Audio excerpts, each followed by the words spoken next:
বছরের শেষ রবিবার আমরা আছি গুয়াহাটিতে, আর এসেছি কোথায়? ব্রহ্মপুত্র কার্নিভালে। প্রচন্ড ভিড় এখানে। তো আমাদের কার্নিভালে চলো একটু আশেপাশে ছোট্ট করে দোকানে ঘুরিয়ে যাই। কার্নিভালের এন্ট্রি পথ যেখান থেকে শুরু হচ্ছে তার অনেক আগে থেকেই বেলুন, লাইটের কাজ, আর দু সাইডে ছিল প্রচুর খাবারের দোকান। 30 টাকা করে এখানে এন্ট্রি ফি ছিল। সেই টিকিট কাটার জন্যই আমাদের লেগে গিয়েছিল প্রায় আধ ঘন্টা। ওজন অনুযায়ী দামটা দেওয়া আছে। এটা অ্যাডভেঞ্চারাস একটা অ্যাক্টিভিটি। হ্যাঁ, অ্যাডভেঞ্চারাস অ্যাক্টিভিটিসের পরই যেদিকে সবার চোখ যাচ্ছিল, বিভিন্ন জায়গা তৈরি করে রয়েছে সুন্দর সুন্দর ফটো তোলার জন্য। এক কথায় ফ্রেম বলা যায় আর কি। সুন্দর হাতের কাজে ভরপুর ছিল দু চারটে সব।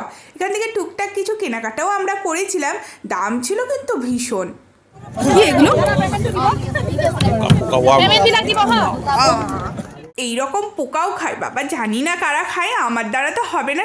দেখেই কীরকম একটা হচ্ছিল। আর শপে বিভিন্ন ধরনের আসামি স্পেশালিস্ট জামা কাপড় পাওয়া যাচ্ছিলো, তবে এখান থেকে আমরা কেনাকাটা করলাম না।